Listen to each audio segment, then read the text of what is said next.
frog, rider, rider, rider. And they always do things together. So Amazing. yes, so his portrait, you can see it, I'll move Rizzo, is pretty accurate. So that is pretty close to how I envision Keropi, except he has a lance rather than a short sword, as he fights from atop his giant froggy steed. Oh, very nice. Yeah, I think that's all, right? I think so. That sounds about right. Who's next? I'll go next. My name is Becky. My pronouns are she, her. My character's name is Emeth. His pronouns are he, him. Fun fact about me is that I am a trained triple threat. I sing, dance, and act, and I'm also trained in opera.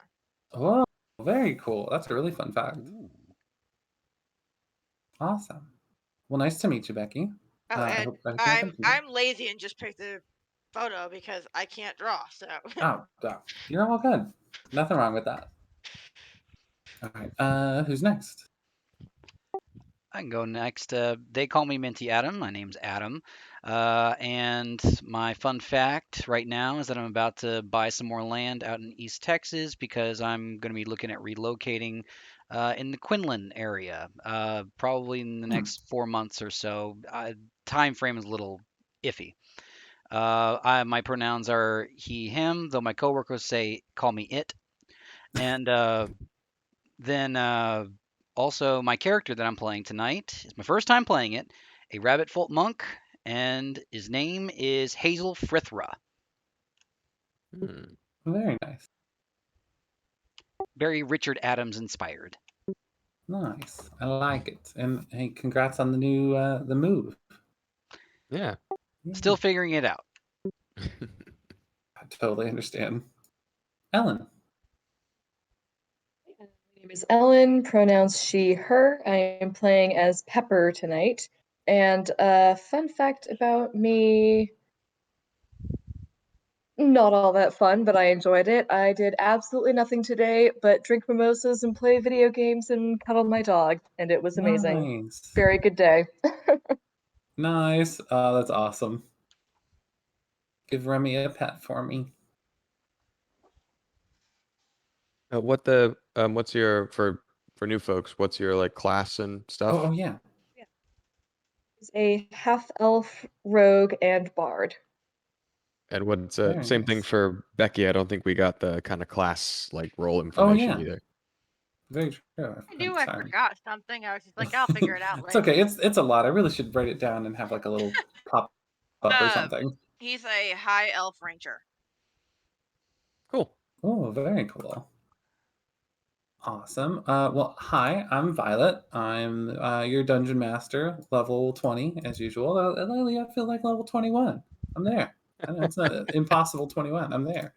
And my fun fact is I have a lot of fun facts lately. Things are very good for me. I recently started dating my best friend, and I'm in love with her, and it's awesome. That's my fun fact.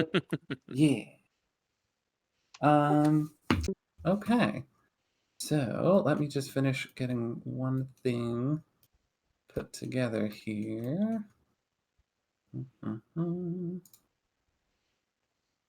I'm almost ready. As I was telling y'all earlier, I don't know if we had everyone in here at the moment, but there's a few of the details that I didn't quite have ready once 5 o'clock hit, and I'm just trying to get those done. I was distracted earlier. My ADHD was doing a thing. I'm autistic and ADHD, so I felt that on a spiritual level. My sister. My girlfriend is both of those things. And I'm sorry if I mentioned my girlfriend a lot because I'm just very happy with that whole situation. So pardon me in advance. We'll let you know if it gets boring. Okay, cool. We're like, we get it, Violet. You're seeing somebody. Awesome. So this session is about my girlfriend. No, I'm kidding. This is your therapy session. No, that's on Monday. The good thing none of us were bards then. Oh yeah. Ooh. Okay, here we go. Okay, so the party. This is a continuation from a previous little mini series.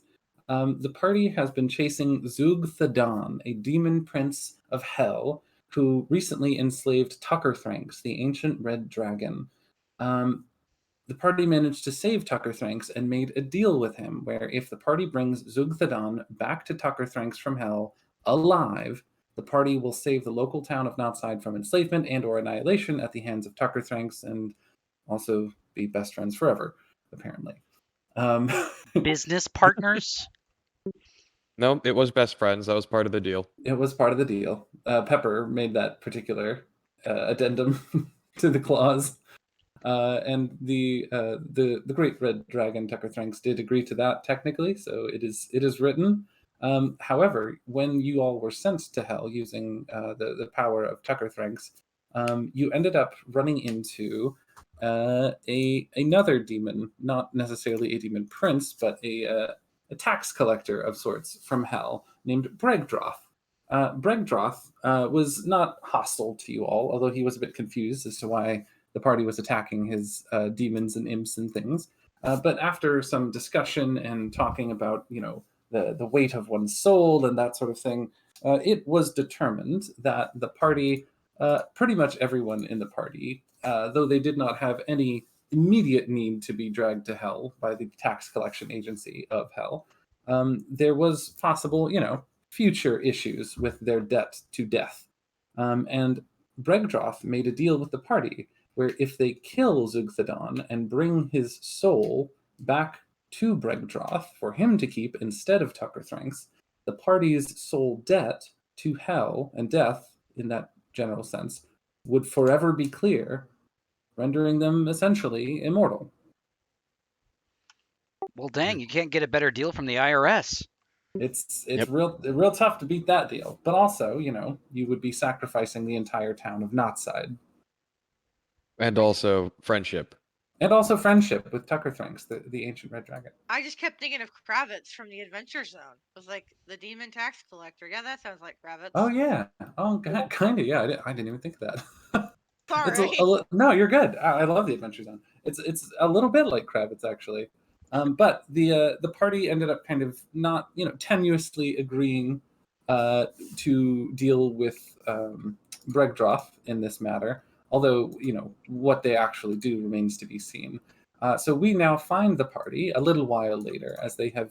I'm glossing forward just a little bit for the sake of time and situation getting into. You all find yourself on a small boat on your way to through the river Styx, or along the river Styx rather, to the plane of hell that Bregdroth has sent you to.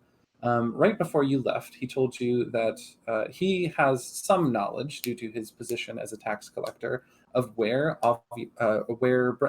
Zugthadan, is hiding in hell. And he is hiding in a plane known as Aviarnus, not Avernus, Aviarnus, to be clear. Similar names.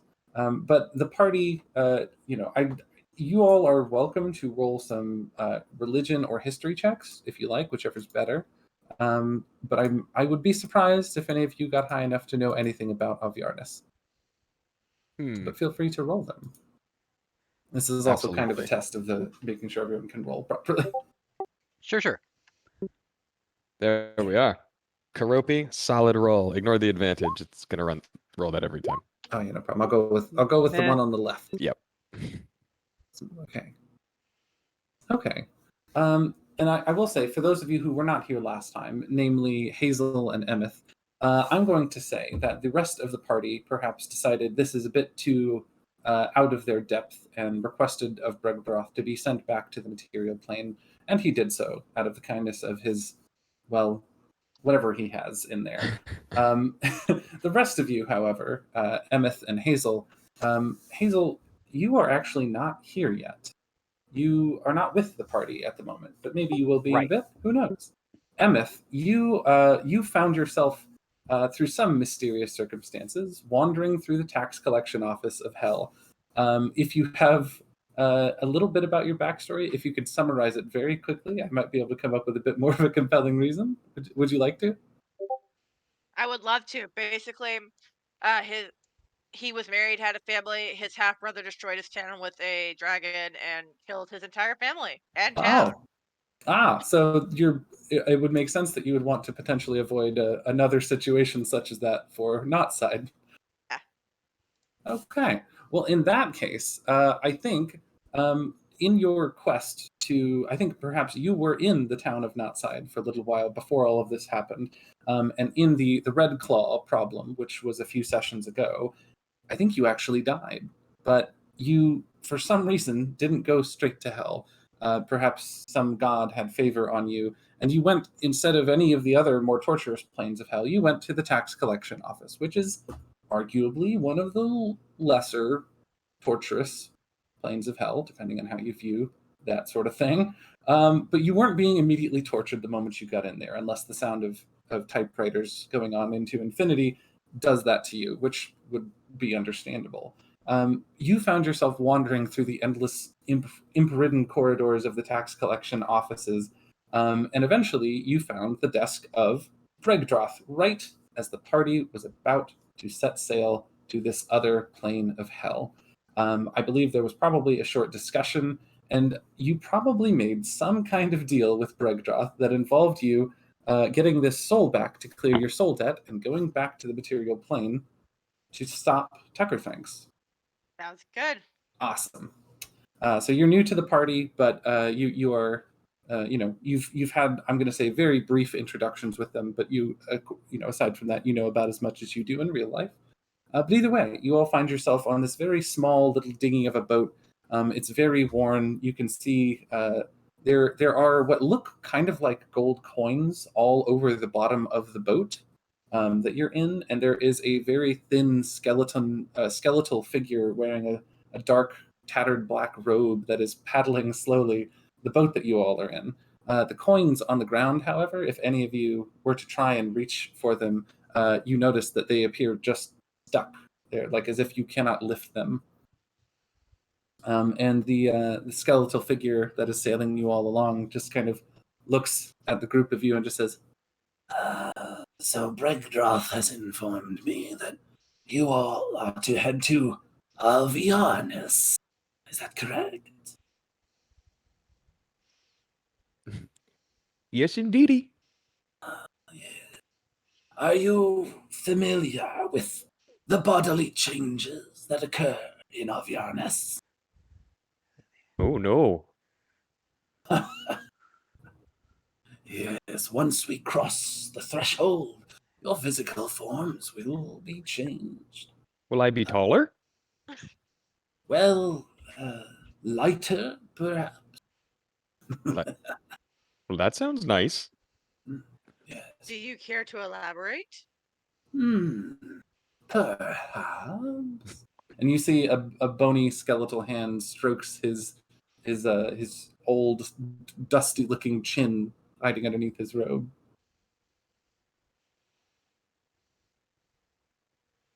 Perhaps if I had only a bit more coin.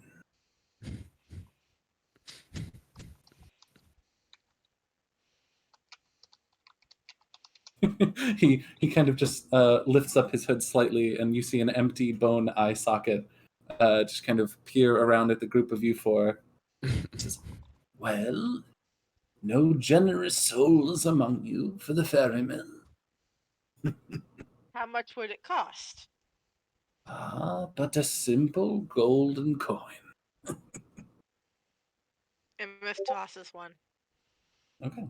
He doesn't catch the coin. Instead, he lets it kind of just bounce off of his cloak and fall onto the pile of coins on the floor. And you see him go, thank you. You may be privy to this knowledge. And he raises a bony finger in your general direction, and you see a flash of dozens of strange images in your head. I'm going to pull you into the voice chat number 2 and tell you what you see real quick. Give me just a moment.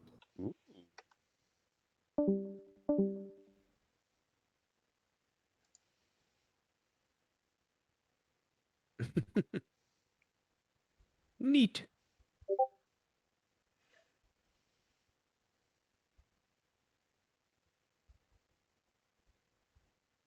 I don't know about you all, but I'd prefer to be surprised. Yes, when have surprises ever been bad for us? Yay!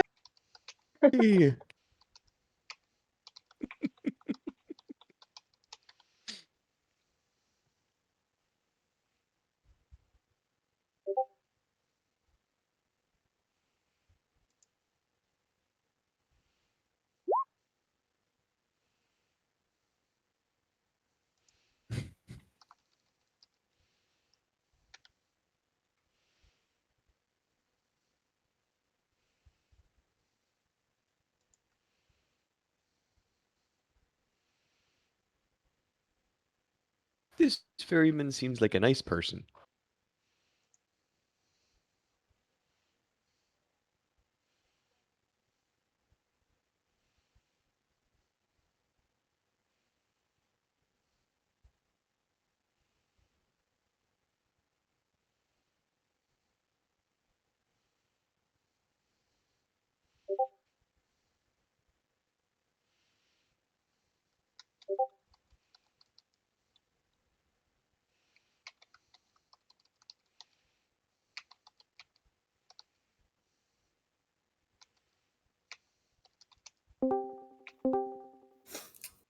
The skeletal figure lowers his bony hand, and I think you probably see a somewhat confused look on Emmett's face.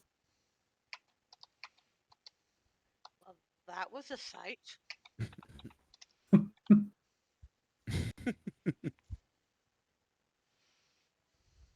Yes, there you go. Hopefully that gives you a little insight for your little donation. Any further questions that you may have for this old porter? I don't believe so, but your information is greatly appreciated. Lovely, love. I prefer to be surprised. Yay! Surprising! Oh god, I just realized something amazing is going to happen, and I can't spoil it just yet. Oh, geez. Okay. As soon as he finishes speaking and you finish expressing your joy, Kurupi's flailing his arms like Kermit. You all begin to see out of the darkness that surrounds you in this just empty, vast kind of ocean of black water. On the horizon to the north, kind of where the boat is pointing, you see a shoreline begin to form. And as you grow closer to the shoreline, you sort of see almost like an intangible threshold around it, like kind of like an aurora borealis kind of effect surrounding the coastline. And you see the skeletal figure say, "We've arrived, and don't worry, your ferry fee has been paid, Bregdroth, in advance. On the way back, we shall see." Well, it was a lovely ride. Do you take tips? Always. He extends a shaky, bony hand in your direction. I like how earnest you are, and I give him a gold coin. Again, he takes it and then he just drops it onto the floor of the boat with a clink. And he says, "Yes, thank you. I'll add that to your tab for the ferry back." Okay. And as you sail through the threshold, just maybe a few meters before the coastline, um, there is kind of like a shimmering, almost sparkling effect that goes over all of your skin and all of your flesh and your bodies and everything as you pass through the threshold. And suddenly, as you are on the other side, you look down, and all of you are made of yarn and fluff and cotton and linen and cloth, all kind of loosely, haphazardly stitched together. Your skin and things, you can see the seams where you are literally sewn together like puppets and dolls and, well, Kermit. And as the boat kind of gently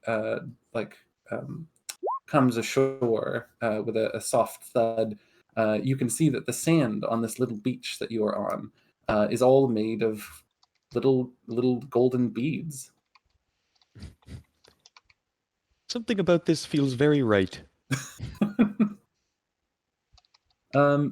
Standing on the beach, you see that there are all sorts of trees and things, some foliage further in away from the water. You can see that there is some rocks and whatnot. 666 Sesame Street. That's amazing. You can see that there is what looks to be a kind of squat mountain range on this little island you now find yourself on. And the other thing, well, actually, before I tell you what else you see, I'm going to say everyone roll a perception check. Even me? Even you.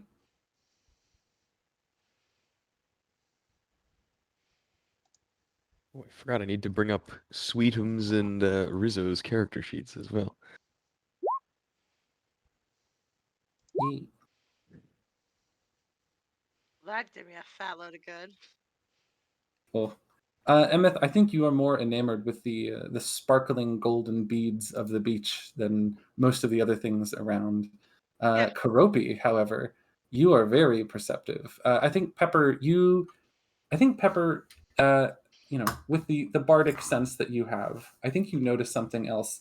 The particular sound that you're hearing of the water and also the wind that is blowing the leaves and things on the trees around, it doesn't sound like leaves blowing, Pepper. It sounds like paper rustling. The trees, from what you can tell, Pepper, appear to be made of paper mache and wire, but like Amazing. naturally grown somehow. Hmm. Karopi, you see a little bit more than that. You see hiding off to the side in the bushes. You can see there is what appears to be a pair of, like wire and kind of plush bunny ears sticking out from a bush. Okay. So Uh, Karopi will bend down and whisper to Sweetums, and point him in that direction, and also Rizzo, and then he'll hop over a little bit, not too close, okay, and then gotcha. and go, "Hi ho there, you in the Uh, bushes." Hazel, you see a frogman that looks suspiciously like Kermit hailing you from the bushes where you were hiding. Hazel, I imagine you were scouting the entrance to this particular cave. You had an altercation with someone and you got, as far as you know, sent to hell, but this doesn't look like any hell you're familiar with. You just arrived here maybe 30 minutes to an hour ago, and you've been scouting around the perimeter of this island for a while. Everything is made of cloth, paper, some sort of fibrous textile, or in some cases, metallic wiring on the internals. But pretty much everything there is like that. And I think the other thing that you would know, Hazel, is that you tried to start a fire at one point, but everything you tried to like do to start a fire, it just made like a cloth rustling imitation of fire. You would create red cloth where the fire should be. Does that make sense? There's just a little kind Yes. of scrap of red cloth where the fire would be, and it would kind of rustle in the wind for a moment and then disappear. So kind of like how you would see on a stage. Correct. Well, I've noticed them calling me out of the bushes where I was supposed to be hiding, right? Yes. I quickly look behind me at the weird group, and I hold my finger up, which is kind of like a small paw. I'm mainly a white rabbit folk, but I've got like streaks of black here and there in my hair, little tufts. And I look back and I go, "Shh, oi! Would you keep it down already? Oh, I love the voice. Nice. You're supposed to be Karopi, hiding here, you crikey little son of." Karopi nods and goes, "Sweetums, be quiet." I think as you say that, it is Hazel and Karopi both that notice there is something in the entrance to this large cave. It's a little grayish, like sackcloth figure with button eyes and what appear to be little, like sewing needle teeth. Hmm. It doesn't. It looks some strange combination of adorable and horrible. And you can also see that it does appear to have those same sewing needles for fingers. And it appears to be scratching at what looks like a yarn and cotton corpse on the ground outside of the cave. Ooh. It Morbid. doesn't appear to have noticed you all yet. Look, guys, I'm not sure what's all going on right now. I have no idea where I am. I think I was sent to hell, but I'm not sure. But what the last guy who was here, I'm pretty sure that's him on the ground. Well, first of all, you're absolutely adorable. Yeah. I punch him in the gut.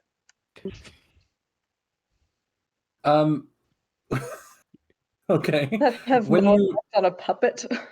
when you punch Karopi in the gut, Karopi, you do feel pain. It does hurt.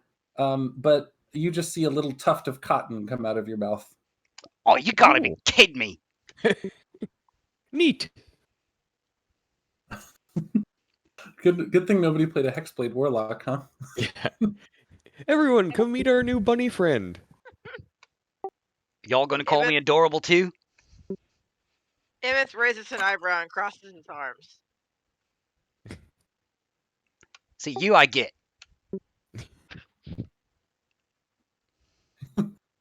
Okay, Thank you. Y'all feel free to roleplay for just a second. I'm having a technical difficulty with this map that I'm trying to get into Roll20. I'm sorry.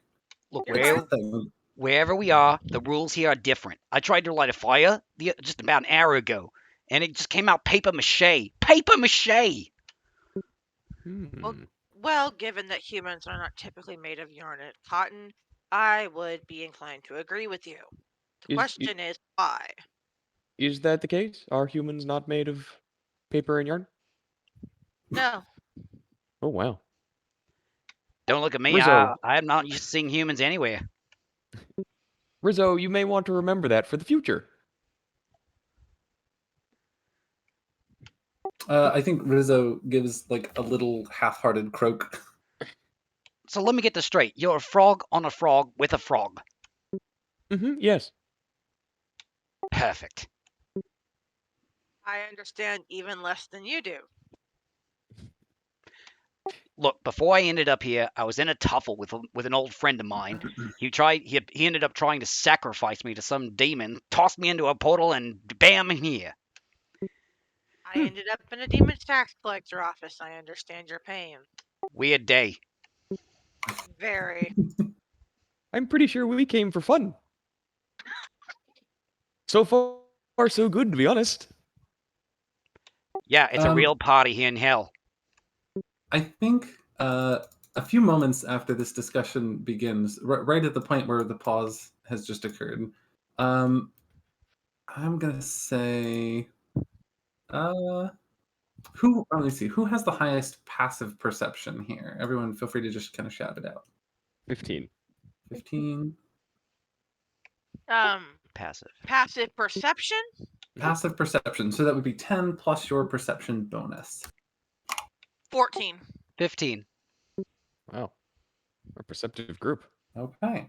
In that case, I think all of you then would notice that creeping from the entrance to the cave, you see another bunny person, identical to the first one, that kind of approaches you all and just says, "Hey, what are you all doing here? I got teleported here somehow." "Sorry, who are you?" And he looks at Hazel, and you the two of you look complete identical to one another. And he points at you and just says, You're me." No. I'm the only me there is, mate. "No, I'm the only me there is. What are you talking about?" Are you faking my accent? "No, you're faking mine. Look, don't listen to this guy. Listen, my name's Hazel. Pleasure to meet you." And he sticks out a little, like, cotton puff paw in the direction of Karopi. Well, I'm it's clear. so nice to meet you. Another nice bunny, and shakes his hand. The handshake occurs, and then he looks back at you, Hazel, Spicy Adam Hazel, and this other Hazel looks at you and just says, "Listen, I wouldn't trust this guy. It's only one of me last time I checked." We should tie him up or something. So what's And your you last see name? What's my last name? Right. Frithra. Well, damn. That's my What's last your name last too. name? Oh, well, maybe we're long lost siblings then. I really then- doubt it. You That makes see, sense to you me. see his eyes narrow, and he puts a hand on his weapon. He says, "Or maybe you're some kind of doppelganger." Wait, me? Yes, you. I was here first. Now I was just over there on the other side of the cave. What makes you think you were here first? Okay, as a point with that one, I've only been in hell for about a day, so And so have I. okay, that's it. Oh, one's got to go. I attack him. He attacks you. Roll initiative. Everybody or just them? I'm gonna say everybody roll initiative. Give me just a moment, and I'm finishing getting the map set up. This is wonderful. Good. I'm so glad you're enjoying it. Delightful. Not to harp on the thing I said I was gonna try not to harp on, but this was inspired by my girlfriend because she does like fiber arts and stuff, and inadvertently inspired me to do this. So,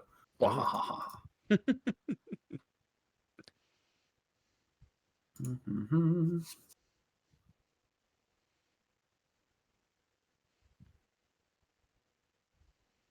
All right, just a second here. Oh, and as far as weapons go, yeah, he has a pair of weapons, but he doesn't use them since he's a monk. He does have these like these not boxing gloves. They're like leather gloves with like a metal clasp on it. But it's still only hand-to-hand combat. What are the weapons that you have that you don't use? One moment. I built this character about 3 weeks ago, so I need to look. Oh, no problem.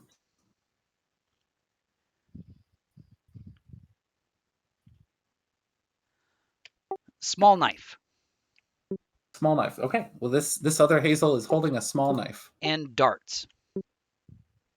and darts. Okay, got it. They're holding the small knife. I don't bother pulling mine. I just Gotcha. start whenever my turn comes up, I just start punching away. Got it. Okay, give me just a moment here. Oh, I forgot to clear the initiative from last time. I'm not you, you're me. All right. I'm just gonna have Karopi, Rizzo, and Sweetums go on the same turn for simplicity's sake, if that's okay. Yeah, I think technically Sweetums and Karopi do because they're Beastmaster pair, but Rizzo doesn't, and it doesn't. Rizzo never really does much except help actions, so that makes sense. Got it. Give me just a moment. Yeah.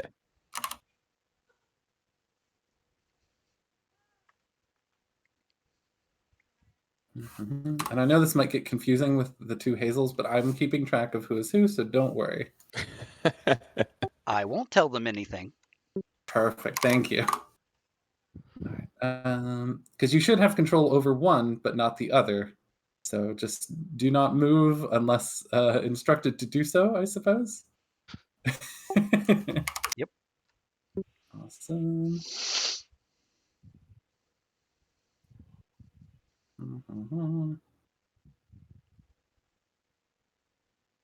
And Karopi got A 10.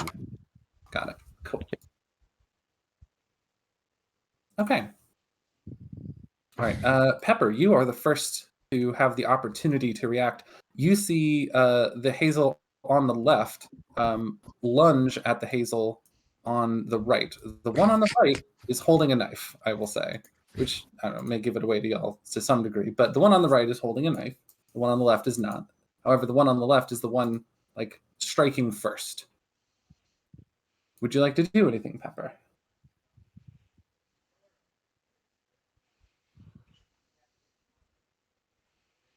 She's not gonna attack, mainly because she thinks the two Hazels should work it out amongst themselves. Okay, gotcha. Did you want to hold an action or ready an action or anything like that? Yeah, I'll hold an action. Okay, what would you like to ready up to do? Shoot with my short bow. Okay, got you. All right. We go to the Hazel on the right that is holding the dagger. It would be their turn, but I'm going to say because you said you were attacking, I'm going to let you make your attack first. So go ahead and roll an attack roll. And I'm just going to... Me? Yes. That would be an unarmed strike and just a regular attack roll. Yeah. Unless you wanted to do pointed blows or anything, which I would allow. Ooh, wow. Okay, that is going to hit. That'll do. Yeah, that'll do. That'll do, pig. That'll do. Go Roll ahead and roll damage? your damage. Cool. Yes, sir. Ooh, very nice. Okay, you punch this other Hazel right in the bunny nose, and you see a huge tuft of cotton just flies out of their mouth, as well as a few what appear to be like bead teeth just go flying out of the other Hazel's mouth, and they say, "Oh, yeah, you couldn't possibly be me. You don't know how to punch." And you see as they sheathe the dagger that they had, and then they punch you, or try to anyway. Give me just a moment. I would like to spend 1 key point for patient defense, so I can take the dodge action as a bonus action on my turn. Unless this is not my turn. It's not your turn just yet. This would technically be the other one's turn. Okay. And they are going to connect with you. Give me just a moment here.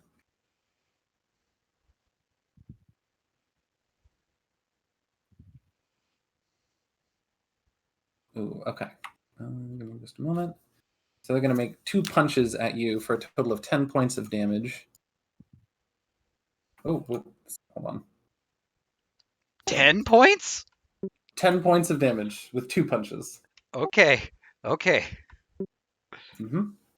And you see the Hazel kind of spits a chunk of fluffed cotton that looks kind of like wet and crumpled up out of their mouth onto the bead sand. And they look at you and just go, "Come on in, come on." And he looks over at the rest of the crew and just says, "What are you standing there for? The imposter's trying to kill me."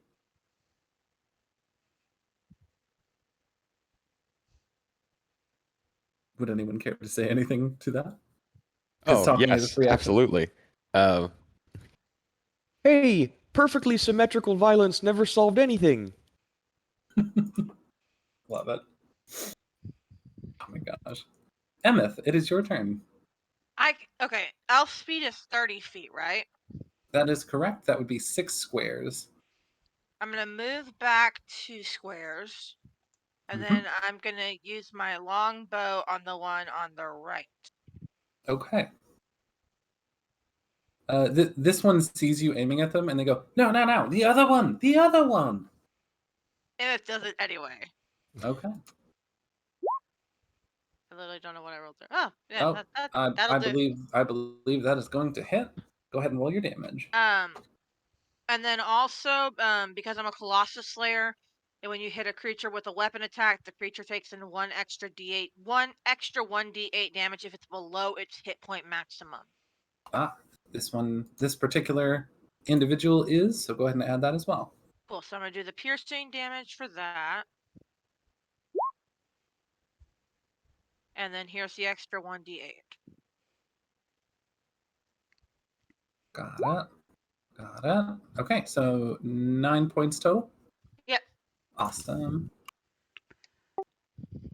And Hazel on the right, you see a. By the way, as you pull out an arrow, Emeth, as you pull out an arrow, nock it, and fire it, the motion is very trained for you.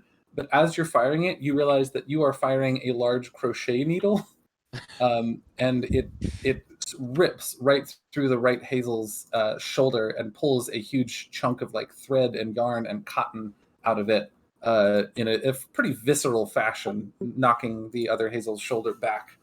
And they just go, "Ah, bloody hell!" Anything else on your turn? That's gonna be it. Okay. Wait, I have extra attack, don't I? As a Oh ranger? yeah. Absolutely. If you do, go for it. I think I do. I'm trying to check. You You're at should. level 7, so you should. Cool. All right, we're gonna do another longbow attack then. Go for it. He just says, wait, no, I'm the wrong one. You're not shit. Yeah, that's also going to hit. Go ahead and roll the damage again. It's going to be your total 2d8 plus 2. Yep. Perfect.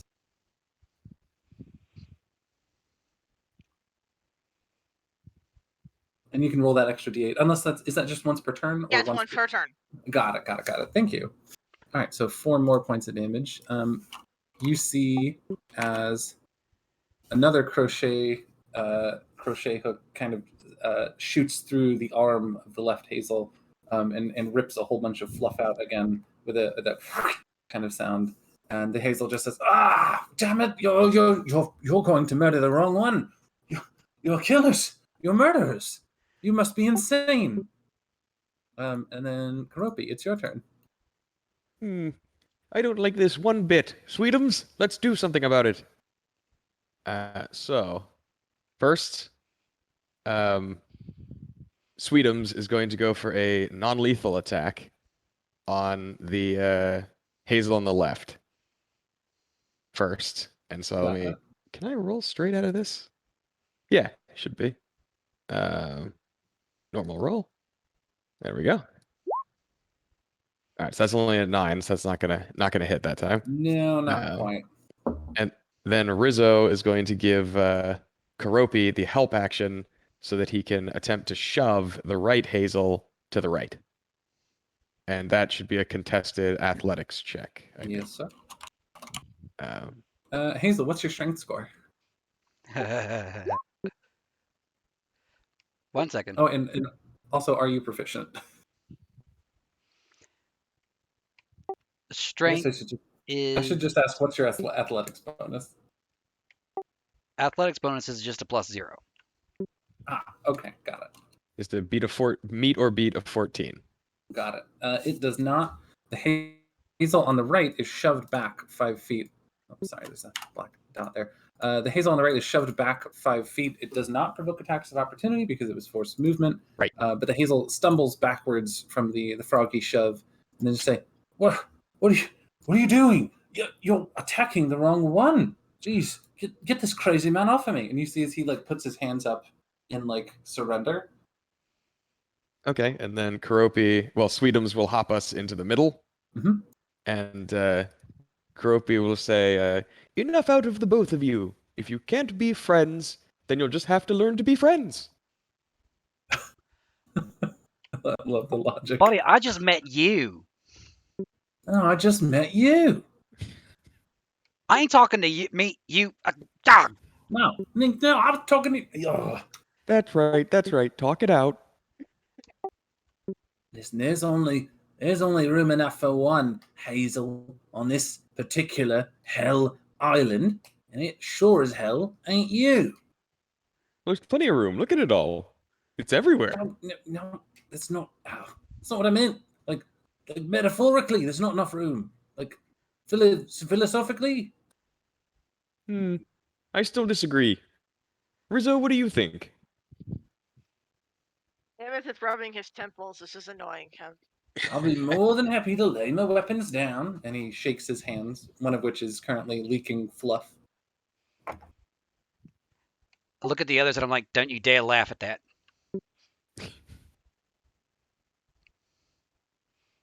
Wouldn't dream of it. Anything else on your turn, Karopi? Nope. Karopi's good. All right. Spicy Adam Hazel, it's your turn. I do put my my fists down briefly, just to say, look, you started this by showing up with my face. You drop the facade, and I'll drop my fists. Your face? This is my face. It's the one I was born with. Hey, you're the one that came out of the hellmouth. No, I didn't come out of the hellmouth. You probably did. I just came around from the other side of the cave. You're crazy. There's some doppelganger or something. Listen, That's I'm not going. I'm more than happy to just put weapons down, sort this out later once we figure out what bloody hell monster's in that cave. You mean, let's ask the person who was in the cave. Yeah, we should ask you. You came out of there. No, you did. That's it. I'm killing him. I hop What? over the frogs. And if I have to, I think I've got an ability. One moment. Yeah, you roll a d12, and it is Yeah. free movement, effectively. Yeah, basically, but I think you have to already move some amount. Yes, you have to. You're right. It has to be part of a movement. Yeah, Yeah. and I have an ability, special ability, racial, called Rabbit Hop. So long as I walk at least 5 feet, I can hop using a d12, moving that many feet in a direction of my choice. And the extra distance doesn't cost movement, but I Got can it. only hop. I can't. But I can hop only if my speed isn't 0. So I'm going to sidestep, Mm-hmm. and then I'm going to use Rabbit Hop to just hop to the opposite side of this other Hazel. Okay. You Right see there. the other Hazel kind of puts their hands up in like a no, I'm not. I don't want to fight anymore. I'm done. Oh, see, that's very good. That is progress. I use Fury of Blows. That is not progress. Less progressive. I That expend may be- a key point. That It's may be very productive backsliding. what you're about to do. Oh, good. Then you know how it's going to feel. He sneers at you. And I think Fury of Blows, after I take the attack action. Oh, so I have to attack first before I can do it. Yeah. It's basically once attacking, you can do it as a bonus action, I believe. Yep, so I'm going to attack first. Cool. Hey, just a quick question. Huh. My natural explorer, one of my favorite terrains is Underdark. What is that? Is that So Underdark is like basically I would count that as anything like cave-like, underground caverns, that sort of thing. Particularly deep underground. so? Are we in that environment? I'm just asking for out of curiosity. Not currently. Currently, I would say Okay. you are on a coastal or beach, or Okay. tropical. Cool. That's what I'm just trying to figure Yeah. out. Mhm. Now, once No we're in problem. the cave, Yeah. Now, once we're in the cave, I would allow that bonus to take effect. Cool. so I believe a 14 would Oh. not hit if he has the same armor class as me, right? He does indeed, and so that will not hit. But I don't can think use Flurry of Fury of Blows Blows. requires you to hit. Yeah, I don't think That's it requires you to hit, just to attack. Cool. Then I just do damage by expending it.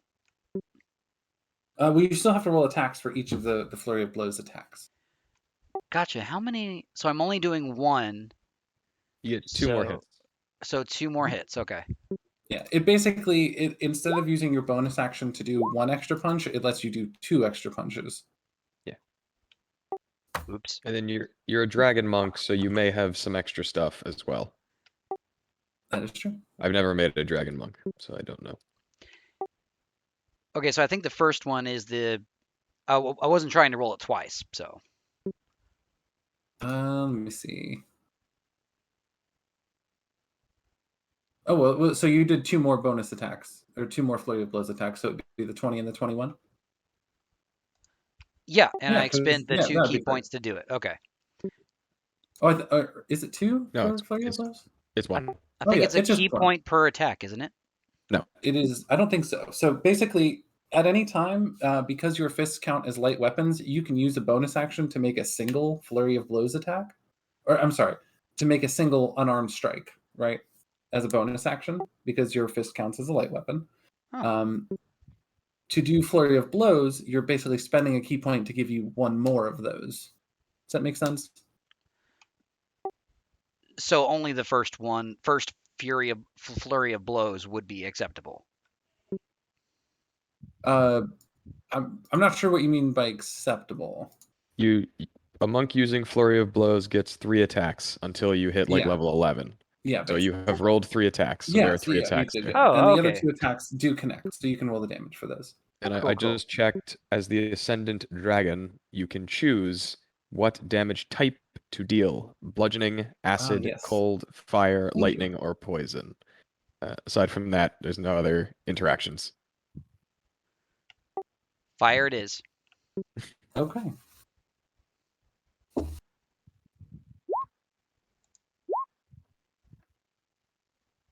Okay, got you. So as your fists connect with this other Hazel, you see little spouts of red and orange cloth from where the blows land that just sort of erupt and then sort of shrivel away into nothingness again. And it seems to leave little patches of black cloth sewn into the body and clothing of the other Hazel as they hit. Oh, 9 you more gotta points be of kidding me. And you just see the Hazel go, not feeling so hot now, are you? Wait, what? Oh, that's right. I actually lost track of which character was mine. That's good work, Violet. Sorry. I'm very happy about that. I do take Anything a else on your moment to turn? I do take a moment to tell him, "You give up yet? I can do this all day, mate." Yeah, Are well, you good Steve thing. Rogers? Good news. I can do it all day too, but I don't plan on it because I'm not a monster. And he puts his hands up, like in your face, like, look, I'm not attacking you. Anything else on your turn? No. Okay. Pepper, your turn. So to be clear, the one on the right is attacking the one on the left who is surrendering. The one on the left is not Spicy Adam. Perhaps. I don't know, Pepper. The one on the right, this one is attacking this one currently. That is what is going on. This one has their hands up in like a I'm not attacking, I'm just going to defend myself, but I'm not going to retaliate. Okay, so if one of them is surrendering, Pepper's not going to use her short bow, but she will suggest that we all have a nice, calm chat to get to the bottom of this and where everyone came from and how these doppelgangers came to be. One of the Hazel says, Yes, I agree. Now if you could get this one to stop punching me.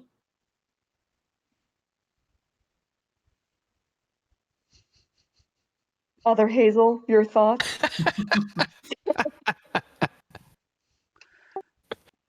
It takes a moment to think about it.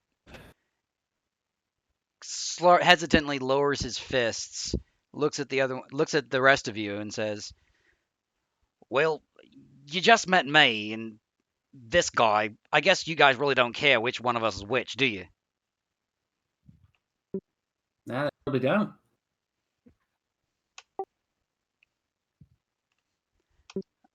I care. Yeah, but I That's don't real know nice of you. you. Yeah, what was your name again? You said Kerry? Kerup? Karopi, yes, very Hey, close. Kerup, See, yeah. No. look at it. He's a Oh, good you're listener, there. this one. There I am. Thank you. I believe you called your big frog Sweetums earlier. I did indeed. This is Sweetums, and he pats Sweetums on the head, and and this is Rizzo. The other Hazel is going to take a few steps back because I'm getting the feeling that we're sort of out of combat for the moment. And he just says, "All right, now maybe we should just go peek into the cave or something and see what's in there, and then we can come back out, sit on the sand or glass beads or whatever it is, and talk about this." Well, I think we can talk first. We don't have to go into a cave to speak. We're all here, and we're all friends now. True, but I just don't want to make sure there's nothing in there. Loosely. No, what was it? Said loosely, friends. Well, yeah, no, we just met, but I consider you my friend. Strangers are just friends you haven't met yet. Exactly, yeah, I consider everyone my friend unless they prove me otherwise. And he Well, shoots the the other last- Hazel a glare. The last friend I had tossed me into hell, all right? So I'm a little iffy on the whole friend thing right now. Well, maybe you've been here the whole time. And now you have 6 more chances of friends who won't throw you into hell. Hooray! Yeah, Life is well, good. yeah, sure, exactly. But listen, I was saying we should probably just peek into the cave, make sure there's nothing in there that's going to, rip our cloth from our wires, as it were. Wait a minute. You were just in there and you didn't get killed. So tell me, what was in there? I wasn't in there. I just came from around the coastline, the other side you did. Okay, I saw you seriously, hiding in them bushes. you guys saw him come out of the cave, right? Did we actually see him come out of the cave? You saw one of them come out of the cave. Okay, but the other one definitely came from the shrub. That's where we saw him. One was in the bushes and Yeah. one walked out of the cave. Yeah, Do you know how hard it was to find a bush here? Yeah. No, it's real tough. Yeah, it's mostly rocks and things. Well, I guess they're paper mache, though. You could probably cut into one, maybe. I don't know if they're hollow or not. Listen, the point is, we could be in danger and not even know it. We need to figure out what's in that cave. Now, who's coming with me? I'll go with you, friend. Thank Suppose you. I But suppose not you Split the party. Now, just for a moment, we're just going to go look inside the cave. Look, Just don't even go into it. Just look inside. Just make Yeah, sure just- there's nothing immediate danger there. Something listening in on our conversation that's waiting to kill us horribly or something. I don't know. I rushed to get in between Karopi and the cave real quick. Hey, watch out! Watch out! No Look- quick look, movements there, bud. You go in there's a few things you need to know, Karopi. If this guy's anything like me, he has a pair of goggles on his head. You see them? Those allow him to see in the dark, but not you. Now, No. hold on. How do you know it's dark in there? Have you already been in? It's a cave! Well, it might be lit. You never know. Torches and whatnot. Come on, mate. We're not that stupid. I do have a torch. Give me just a moment. I need to type a thing. Yeah, sure, mate. Go ahead and light the torch. Remembering the time when he tried to light that fire. Okay, he pulls out his torch and his tinderbox, and attempts to light the torch with his tinderbox. Gotcha. 1 second. He remembers what was said last time and just sighs and is like, well, we tried. Karopi, you try to light your torch up, and as you do, surely enough, you see red, yellow, and blue cloth come to life and begin flickering and fluttering away from the end of the paper mache stick you now hold.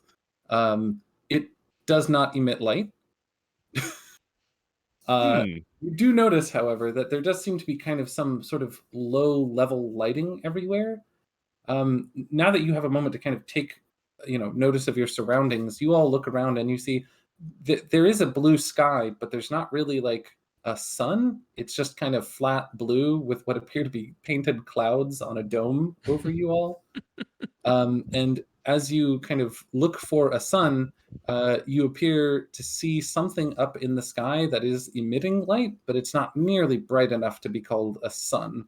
And you think you can see some sort of like dark line running along the dome that is the sky to that thing from like some hole in the sky. A very strange sight. Stage and cinemate. Yeah, I think I saw a film about this one time. Anyway, listen, we need to go check out what's in that cave. This time's are wasted. Who knows if they're mounting an army of some sort in there? No, we don't. Look, not you. The others. You guys. What are y'all doing here? We're here to find a bad man, Well, that's what I'm here to do. and we're gonna stop him from being so bad. Oh, you're here to kill a guy. I mean, we have options. Was it what was his name? He was a Zug Sedan. Yeah, that's who you're looking for. Yeah, that's the one. Yeah, no, I just saw the bloke. I was chasing Really? him myself. Yeah, he just went into the bloody Convenient. cave. That is convenient. We should hurry. Yeah. Now, I talked to him on the beach a few minutes ago. I thought he was someone who could help me, and he introduced himself, and then he tried to bloody kill me. He ran right into the cave, and that's where you showed up. That seems to happen to you a lot, doesn't it? A little bit, yeah. I quickly try to use Stunning Strike on him. Oh, okay. Go ahead and roll an attack roll.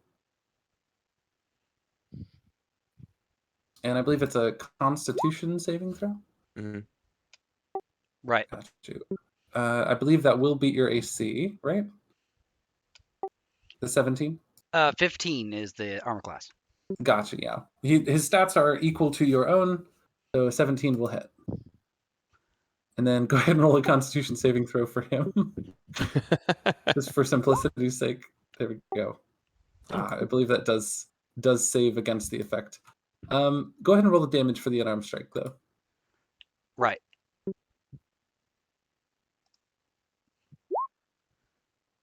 All right. You see as this Hazel gets knocked back by a very solid punch. Sorry, just a moment. Yeah. I thought I saw someone coming in my backyard gate, but they are not. You see this Hazel gets knocked back by a very solid punch right in the gut from this Hazel. And that this Hazel kind of stumbles backwards and says, whoa, I thought we were done fighting. What's going on? And he looks around at the rest of you and says, listen, are you going to put up with this? He's trying to kill me. And he moves away. Yeah, I'm starting to think this other Hazel isn't very nice. Yeah, me neither. Jeez. What was your name? And he walks over to Pepper and just says, you going to let him just kill me? I didn't hear that. Can you hear me? Am I muted? Oh, I don't know why I didn't pick it up, but I can hear you now. Oh, okay. No, I would much prefer to have a sensible, reasonable conversation about this. Exactly. Thank you. All I want to do is just have one of you accompany me over to the cave entrance, have a look-see inside, and walk right back. That's all. That's all I'm asking, and then we can talk. I volunteer. Fine, we'll go. No. Let me All go right. alone with him, please. I'd love to be alone with him for a little while. Look at him. Look. Hey, did you hear that? The threatening tone of voice. He wants to be alone with me. He wants to murder me. He's going to choke me out in the corner. What's the matter? Don't you trust me? Not you. None of them have attacked me. Well, one of you did, but it was, understandable given the circumstances. Don't I'm worry, a I'm very sure she was reasonable bloke. aiming for me. Well, it did hurt, but listen, this other Hazel, you can't trust him, all right? Now, come on, I'm going to go look in the entrance to that cave, and if anyone wants to join me, I would be very, very delighted, because I don't want to get murdered. Of course, I'm not sure if I'm more likely to get murdered on the coast or in the cave. At the moment. I look at them and I say, look, you don't have to trust me. All I'm saying, guys, is don't trust him either. I trust both of you. Well, I think that... Sorry. No, you're good. Go ahead. Emmett gives an exasperated sign, just walks up and is like, I'll go with. Thank you, mate. What was your name? Emmett. Emmett. Pleasure to meet you, Emmett. And he sticks out a paw. Emmett does nothing. He trusts no one. All right, then. Well, to the cave, then. And he hops over to the cave entrance. And he kind of gives an expectant look over to Emmett. Come on now. It is a little dark in here. You must have been in here before. Knew that. Emmett, as you stand at the cave entrance, go ahead and roll a perception check to see what you can see in the darkness of the cave. I have dark vision too, so. Perfect. I'm going to say go ahead and roll with advantage because of that. Okay. Figure out how to do that. Hang on. You can either... There should be an advantage option. There, I see it. You can just roll twice. You said perception? Yes.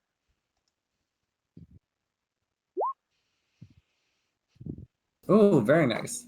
Okay. Emmett, as you peer into the darkness of the cave, you can see that it is a roughly hewn corridor. This is not a naturally occurring cave. This was built or created by someone or something. And as you look further in, you see some kind of like, I guess, some sunlight streaming into a chamber much further down, probably 100 feet down the tunnel. But the other thing you notice with a 23 perception check is that the little sackcloth figures that you saw before standing in the entrance of the cave that hadn't noticed you, that were picking at the corpse, which is now at your feet, are hiding. You see two of them. One of them is like on its on its like little hands and knees, trying to curl up into a ball and imitate a rock. And there is another one that is trying to hide between what appears to be a little piece of the fluff that is part of the corpse. It does appear that they are hiding from you. And the Hazel standing next to you just says, "Yeah, well, doesn't look too dangerous to me. Shall we take a few steps in?" I suppose. All right then, after you. I look at the As others and I tell them, you really shouldn't let it go alone, that guy. I trust him. Emmett, as you take a step forward, the Hazel that is standing behind you shoves you very hard. Go ahead and roll an athletics check Okay. to see if you can avoid this. Athletics, okay. Athletics, yes. Oh, I did not avoid that. Don't think. Nope, did not. Yeah, you get shoved forward and you fall prone right on the ground on top of the fluff, like the plush corpse of another person. And the two little brown sackcloth things leap out from the rocks and onto you, and they're going to both try to stab you suddenly. Give me just a moment. What is your AC? My AC is 13. Oh, yes, I will say all of you see this happening, by the way. All of you witness this. Your AC is 13. Okay. Gotcha. Give me just a moment. Okay. Both of the little sewing needles that they have connect. Give me just a second. Now, I do have favorite terrain because we're in Underdark. Would that afford you any bonus to your AC at all? It says proficiency is double for proficient skills, and doesn't slow group travel, lost by magical, except by magical means, alert to danger, move more stealthily, you find twice as much food, and you learn the exact number and sizes of creatures and how long ago they passed. So I don't think so. I don't think it helps you right in this moment. Yeah, But here's what okay, cool. happens. All of you see the Hazel shove Emeth onto the ground, and the two little sackcloth figures leap out and begin stabbing Emeth with their needle fingers. And it is going to do a total of, give me just a moment. Oh, 17 points of damage. You get stabbed many times by these little needles, and they rip chunks of cotton out of your linen flesh. And the Hazel that was standing behind you turns to face the rest of the party and just goes, "Oh, you're a bunch of suckers. That was easier than it usually is." And the Hazel that is standing there, their fingers morph into long sewing needles. And I'm going to put a red mark on them to indicate that they are an enemy. Look Croapy. back at Croapy and I say, "You believe me now?" And Croapy looks at you and says, "How could you do that to Emeth?" How could I do that to Emeth? No, he looks at the other Hazel. It's Spicy Adam Hazel. How could you do that to Emeth? In answer to that, I look at Pepper and I was like, "Is he for real?" Yes, I'm afraid he is. Oh no. The other Hazel just says, "Yeah, how could you do it, Hazel?" My response to that is pulling out a dart and throwing it at his head. Okay. I'm gonna say go ahead and roll that attack, and then roll. Well, I guess I'll just hop back into initiative after that. Okay. Let's see. Equipment. I'm just going to add quotation marks to the evil Hazel's name, so it's now clear. Let's see. I think. How do I? 1 second. Having technical difficulties. Give me a moment. No problem. Getting prone out of prone is half your movement, right? Correct. Okay, Just standing up from prone. that's what I thought. Yeah. And I'm going to put your token upside down to indicate that you're prone. Works for me. Oh, nice. Okay. Yeah, go ahead and roll the damage for that. Nice. Right between the eyes. I was about to say right between the eyes. Your dart, which in your hands now looks a lot more like a sewing needle wrapped with a bit of thread, you sling it across the 10-foot gap that spans the two of you. And you see a little bundle of thread kind of unravel as it flies through the air and sticks directly between the eyes of this Hazel. And as that happens, you begin to see the seams of this false Hazel start to come apart and unravel slowly. And as it does, you see all of these little brown sackcloth creatures. They look like little voodoo dolls or puppets. They begin to spill out from the now empty linen skin of this Hazel and scatter and run. And they all run into the cave. That is less adorable. And now you can see there is a loose, unstuffed Hazel on the ground. Oh. And we are out of combat. Emmeth, you are free to stand up. I give her a hand up. You all right? Could be worse. Thank you. Don't thank me yet. We're in hell. Well, that was weird. You hear the little soft thuds of sackcloth feet running around inside the cave, and they slowly start to dissipate.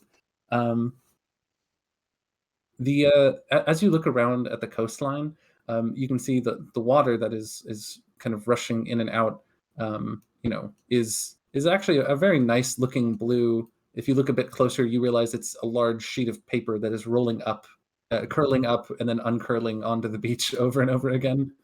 And then, was there anything else that y'all wanted to do here in the moment? Don't think so. Anyone Okay. else? I mean, I guess I should say, where are y'all going next? You don't have to go in the cave, to be clear. Look, you guys are looking for a guy, right? Correct. Yes. He could possibly be in the cave. However, when it comes to light, you may have a problem there. Now, one thing I've noticed, fire, you saw. It becomes that. Paper mache at best. But magic, on the other hand, I've noticed it sometimes casts light of its own. So does any of y'all have a way of producing light, spell-wise? I don't need it. I can see in the dark. And I got these goggles. They're pretty handy, actually. And Rizzo can see as well, so, we're okay. He looks over at Pepper. Nope. Aren't you an elf? Yeah, I mean, I can see, yeah. I have dark vision, but I don't have any spells that produce light. Okay, well, in that case, it sounds like everyone has some way of seeing in the dark. Yeah. At the very least. So without a light source. So that works out. Well, I think we should explore the island some more. This seems like a delightful place, and I'd like to see more of it. Look, you guys just met me, but if I help you guys out, will y'all get me out of this place? If we You can. have my word. That'll do. All right. Hooray! Friends! No. You try calling me adorable, fluffy, cuddly, or try giving me another hug. I will punch you in the gut again. To be fair, all of you are quite adorable. Emmeth and Pepper, I would say, are looking a little bit uncanny valley, seeing as they are crochet versions of themselves. But a few of them, you've got linen in a few parts, and it's all sewn together. But yeah, it's some combination of cute with a bit of uncanny valley for the humanoids.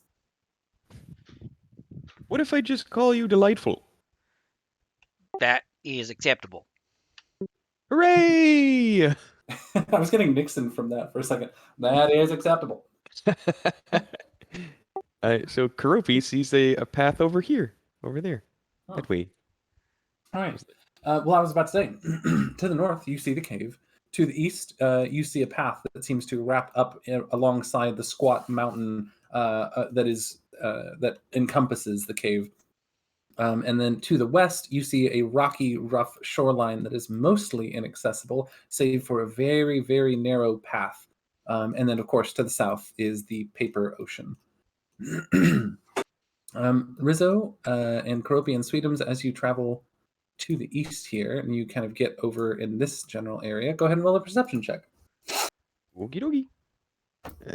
Let's see if there is that one. Before letting Emeth move forward, whenever that happens, I would like to do a medicine check to try to give her some first aid. Sure. Do you have a healer's kit? I do not. I have bandages that I made out of paper mache when I tried cutting a log. Okay, sure. I'll allow that. I'll say that counts as sort of a rudimentary healer's kit to some degree. So I'm going to say roll a medicine check, and if you get good enough, it'll do a little bit of healing. And those Okay. those 3 rolls are Karopi, Rizzo, and Sweetums in that order. Perfect. Okay. Hazel, with your 21 medicine check, I'm going to say you managed to kind of individually paper mache and wrap each of the little stab wounds that Emeth has. And Emeth, you heal 5 points. Thank you. Mm-hmm. Karopi, Sweetums, and Rizzo, as you are walking around this corner, you can see there is kind of like a little clearing amongst the bushes up here and the palm trees that are swaying around. And you can see in this clearing, there is what appears to be another one of those kind of like ripped apart stuffed animal looking corpses. This corpse appears to be one of probably a bugbear, if you had to guess, but this bug teddy bear has been very, very, very shredded to many pieces. And you can see what appear to be some discarded bent sewing needles thrown around the clearing. Everyone, I have found a kind of a similar scene, maybe, to what we saw in the mouth of the cave. Over this way. So maybe we go a different other way. I will say, Karopi, with your 19 perception check, I think you would notice that the individual, the bugbear that you saw, they did have like a pack, a very simple leather pack, and it is made of leather. Okay. Well, I'll say that he seems to have something interesting, so maybe we should check this after all. All right. Does anybody else want to go kind of explore that with Karopi? I'm going to take that as a no. I'll go, but not before looking at Pepper and giving her a look that tells her he really should not go alone. Yeah, I'll go. I'll go. Okay. I'm not alone. I have frogs. Okay. So as you all kind of gather in the little clearing, you kind of have to watch your step because of there's dozens of bent needles of like various sizes here, just all around on the ground. You can see little tufts of the ground have been kind of curled up and peeled away into blades of grass. And there is a paper-like crunch as you step on some of them that it leaves them creased and folded.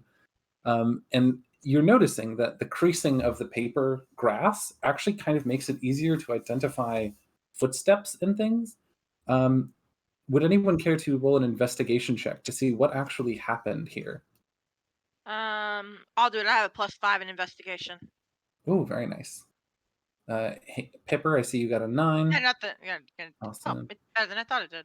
Yeah. Pepper, as you kind of look around and try to get the gist of what exactly happened here, your best guess, based on all of these needles, is that this bugbear was probably, you don't know how they got here, but it certainly seems like they were an explorer of some kind based on the pack that they were carrying. It's kind of like a messenger bag. And you can see what appears to be a rolled up like map of some kind tucked underneath the messenger bag flap. And the other thing that you notice is that there are lots of little needles sticking out of the leather of that bag, as well as the bugbear itself. Your best guess is that this poor bugbear got attacked by these little poppet creatures in much a similar way as Emeth did before they got kind of scared off by the other Hazel. Okay. With the 17 investigation check, Emeth, you are able to surmise pretty much all of that. But the other thing that you notice is that there are none of those little poppet footsteps in the grass that would leave creases. The footsteps that you see around in the creases in the grass, you're able to kind of put it together that it seems like there was a much larger creature here that did this to the bugbear. A much, much larger creature. Something with a lot more needles. We need to get out of here. This is not a safe area. It's like arts and crafts plus hell. I'm so proud of this. Well, Would anyone care to grab that leather pack? yes. So, Sweetums and Rizzo are going to take the dodge actions and be very wary as Karopi grabs the bag. Okay, gotcha. As you grab the bag, it feels kind of strange in your hand, considering for the last few minutes that you've been here, everything has felt like cloth or paper, but the leather feels real, normal, like straightforward. And the other thing you notice is that it has a kind of conspicuous, almost like druidic looking design on the messenger bag. And I'm going to say, Karopi, go ahead and roll an investigation check. Okay. Investigation. There we go.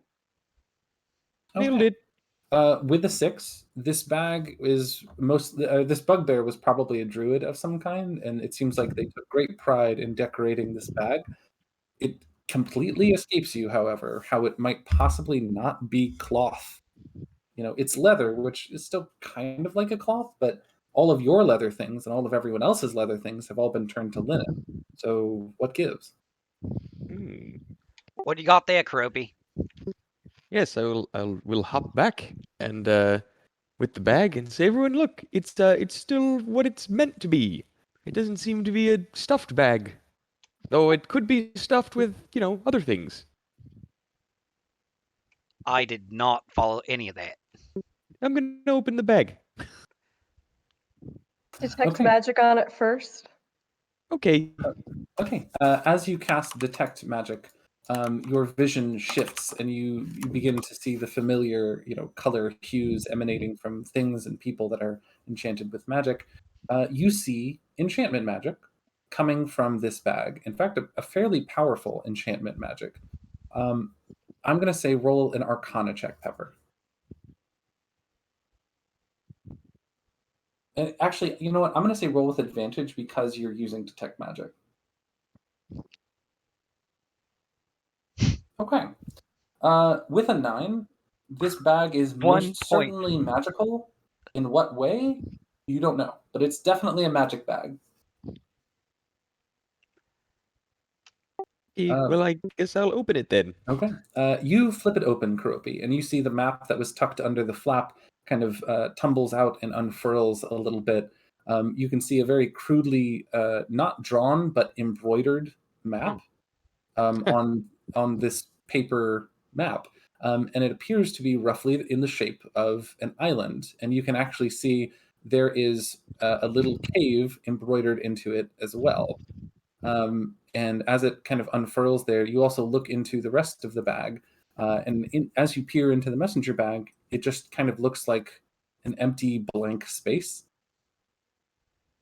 You can't see the bottom of the bag for some reason. Okay. While it's unfurling, I'd like to take a closer look at it from a glance. Can I make an Arcana check? Unfurling of the flap of the bag or the map? The map. Ah, gotcha. Sure. Yeah, go ahead and roll investigation for that. Okay, got you. With the 15 Arcana check. Oh wait, was that supposed to be Arcana or Investigation?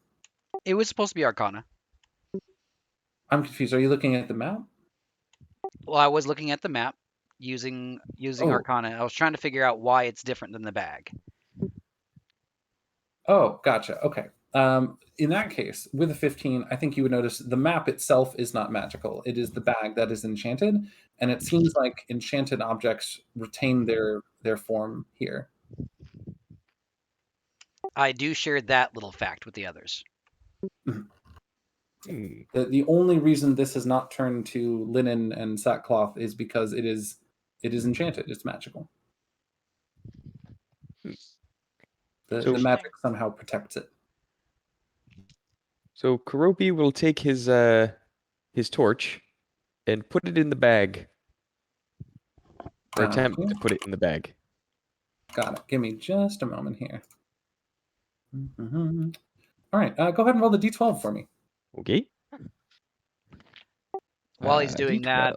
that, Hazel looks at the goggles that have been on his head the whole entire time, notices finally that they are normal, in fact, and he's like, "Oh, why didn't I put that together myself?" I think the only reason you didn't notice is because you're so used to them being normal. And I can't imagine them being on your head. You would Yes, have that's had much of a right. chance to look at them, except That's maybe on the other rabbit one. So, yeah, nobody quite had a passive perception high enough. Awesome. Okay, 10 on the d12. Okay, got you. As you reach into the bag, you pull something out. You feel something kind of like fall into your hand gently. You close your hand around it and pull it up, and you see a glass vial is in your hand with a little bulbous bottom, and it has like a little roughly pasted paper label on it, and the vial, it is glass, and the cork does appear to be made of paper mache, but the label is also paper, and it says Bowen's flower elixir on it. Oh, Was Pirelli's miracle elixir. Yeah, basically. well, this sounds delightful. Hmm. I wonder, does it make flowers or is it for flowers? I don't know, but you're down a torch now. Oh, I am down a torch, aren't I? Okay. Let's I'm see. not prepared to find out which is either yet. We need to get moving. Well, go ahead. I think. Oh, no, actually, you go ahead. Sorry. I was going to try and put something else in and see what happens. Okay, you reach in one more time. Oh, I tried to put my torch in it. I wanted to. Oh, okay, got you. You place your torch in the bag, and as soon as it crosses the threshold of being officially in the bag, you see as it just disappears. Okay, and then I'd like to try and pull it back out. As soon as you think I want to grab the torch while your hand is in the bag, it pops into your hand. Is it still fluffy? It is still fluffy. Okay, well, that was my idea. Anyone else? I'm just going to go ahead and say this appears to be a bag of holding. Yeah, I was just hoping that maybe putting things into a magical bag would make them normal again. Was kind of the Not hope. quite. But okay. Well, this seems nice. I will. Anyone else have anything they need carried? Let me see that map. He looks at Pepper. You're a ranger, right? Nope, that's the other half elf. But thanks Ah. for letting us know that we all look the same. Full elf. Well, I wasn't going to say it out loud. Oh, gee. Oh, that was funny. Sorry. He hands the map to, if Karopi gives him the map, he'll hand it to Emeth. Of course. Here you are. Emmett takes the map. Okay. Emeth, you now have the map. Would you care to roll an investigation check to look it over? I would love to. Perfect. And I apologize, I'm not good enough at embroidery to have made this map for you all. And I also ran out of time to make a digital version. Okay, with a 23. So the map is very, very simple. It is kind of a rough almond shape. The top point of it is on the northern side. You all are on the southern side. where you can see the coast is wider down here. The embroidery on this map is actually really well done. It's kind of beautiful, actually. The only thing that really stands out to you is you see the cave entrance. It is very clearly embroidered down towards the southern end of the island. And it seems that things of importance have been kind of outlined in red silk embroidery thread.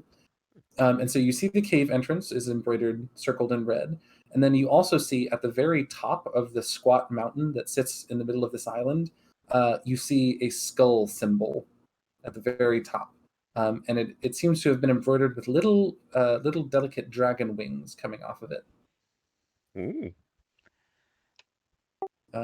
I think you notice one more thing, and that is kind of surrounding the island. There is like loose threads kind of dangling around off of the map that are all like light blue silk, kind of meant to imitate water, it seems. And there is embroidered into that water another skull symbol. This one without wings. I'm going to suggest we don't go in the water. There are skulls on the water. Maybe So, the skulls are friendly. No, they're not. well, I just assume anywhere with a skull we should probably avoid. Mhm. Well, that limits Based our choices. based on your previous investigation check for the area and this map, it seems that this bugbear was trying to kind of map out this island in order to find a way out. And with your 23 investigation check, you're able to put together that this bugbear circled the island, mapped out the exterior of it, saw something probably that was not friendly at the top of the mountain, and also tried to go out into the water and saw something else that was very, very not friendly. And it looks like they were heading out of the brush and into the cave when they got ambushed by something. I share all of that with my group. Well, what do you think we should do? Well, I can't believe I'm going to agree with a doppelganger, but in this case, whatever that sock puppet thing was, I think the cave is probably the best place to go. I'm in full agreement.